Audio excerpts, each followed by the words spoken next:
निजी स्कूलों के मनमानी को लेकर की गई शिकायत पर जिला उपायुक्त की अध्यक्षता में गठित जिला स्तरीय समिति की बैठक जिला मुख्यालय पर संपन्न हुई।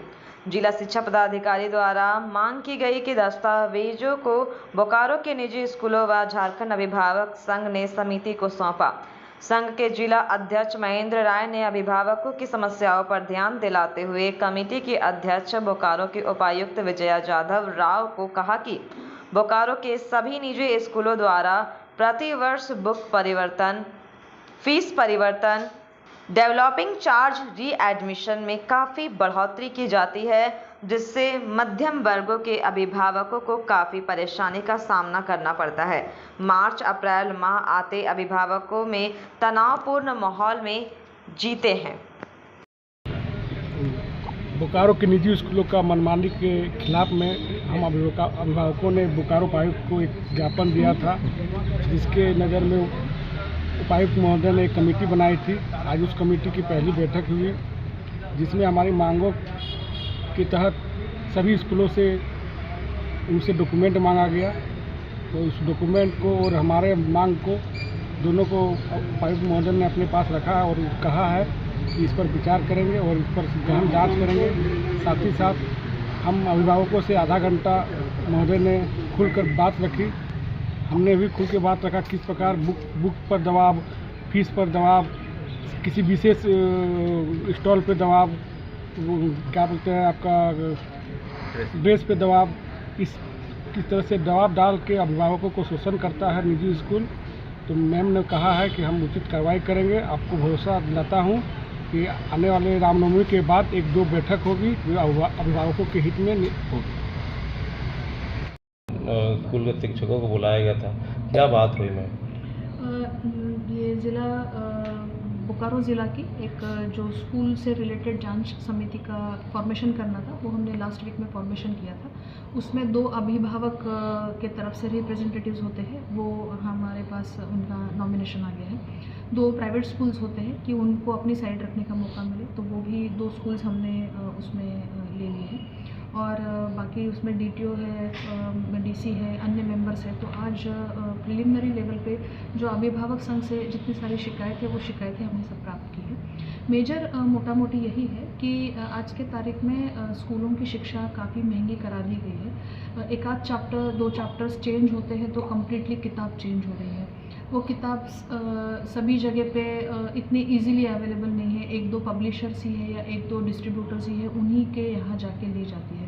उसमें कोई उनको डिस्काउंट नहीं मिल रहा है, या all of a sudden abruptly without taking the parents और parents association in confidence fee hike हो रही है, या अलग अलग हेड्स के लिए एक्टिविटी चार्ज लिया जा रहा है, और उस एक्टिविटी में अगर कंप्यूटर सिखाया जा रहा है तो कंप्यूटर का चार्ज अलग है।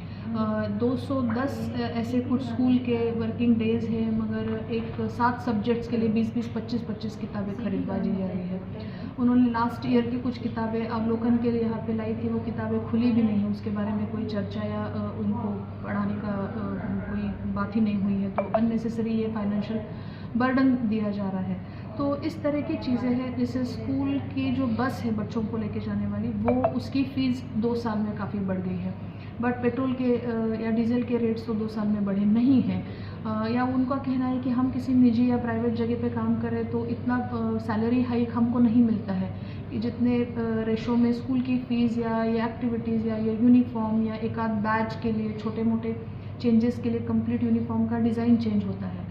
तो या हमारे तरफ से कभी फ़ीस भरने में थोड़ा बहुत लेट हो जाता है तो 200 रुपये लिए जाते हैं। एटलीस्ट सेशन के एंड के बाद हमको 50% ही लौटा देते हैं, ताकि हमको बेसिक फ़ी लेट फ़ी के ऊपर फ़ाइन का मकसद होता है कि टाइमली पेमेंट का एक डिसिप्लिन या कल्चर मेंटेन हो। तो उसमें आप एक 50 रुपये ले लीजिएगा तो 200 रुपये आप ले रहे हैं। इस टाइप के मेजर उनके कंप्लेंट्स थे। सारे कंप्लेंट्स को हमने अवलोकन किया। ये कंप्लेंट्स जिन जिन स्कूल्स के खिलाफ थे उनको ये हम फॉरवर्ड कर रहे हैं। जो मेरे हस्ताक्षर से हम उनको इसके ऊपर उनका क्या जो जवाब है वो स्कूल्स का मांगेंगे।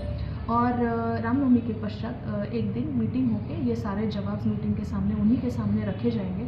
और अगर वो संतोषजनक मान रहे या कन्विंस करने में अगर वो सक्सेसफुल रहे स्कूल्स, तो let us see what happens. But जैसे जिस टाइप के कंप्लेंट्स है उसको देखते हुए तो शिकायतों की डेप्थ काफ़ी गहराई काफ़ी है, तो ये सीबीएसई को रेफ़र करना है या सीबीएसई के गाइडलाइंस का कहाँ तक डेविएशन है, या ये जो ट्राइब्यूनल का एक जजमेंट हमको दिखाया गया उसमें जो मार्गदर्शिता है उससे आपका कितना डेविएशन है, एनसीईआरटी की किताबें क्यों नहीं है, अन्य पब्लिशर्स की किताबें क्यों है, ये कहाँ तक अलाउड है।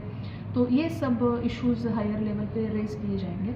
ये एक मोटा मोटी चर्चा हुई। बेसिकली ये है कि जिस मिडिल क्लास फैमिलीज़ में इतने बजट के कंस्ट्रेंट्स है, तो एक दो बच्चों को वो भी अच्छी जगह पे पढ़ाना और ऐसे माहौल में पढ़ाना एक फाइनेंशियल बर्डन हो रहा है पेरेंट्स के ऊपर, और उसी को देखते हुए आज ये मेजर मुद्दा इस शहर के अभिभावकों का बन गया है।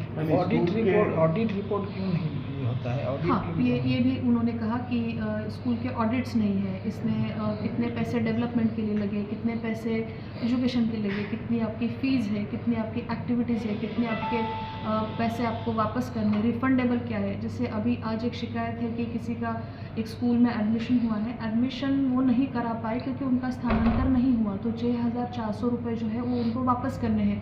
स्कूल वो 6,400 रुपये वापस नहीं कर रही है, तो 6,400 रुपये नहीं है मैडम, 60,000 मतलब 64,000 रुपये है। पता नहीं वो उसमें 64,000 रुपये एडमिशन का लगा है। हाँ, तो ये उनके पैसे जो है ये अगर नहीं होने की स्थिति में उनको रिटर्न करने चाहिए थे। तो कुछ फ़ीस ऐसे होती है जो रिफ़ंडेबल है, कुछ फ़ीस ऐसे होती है जो नॉन रिफ़ंडेबल है। तो ये कुछ उनकी बेसिक शिकायत है। तो मुझे लगता है धीरे धीरे एक फोरम इस्टेब्लिश हो जाएगा और एक इंस्टीट्यूशनल वे में तरीके से दोनों साइड्स को नेचुरल जस्टिस देते हुए हम लोग शिकायतों का निस्तारण करेंगे। मैडम, स्कूल के जो भी प्रतिनिधि आए थे उन्होंने एक रिपोर्ट भी सबमिट किया है आज, जैसा मांगा गया था शिक्षा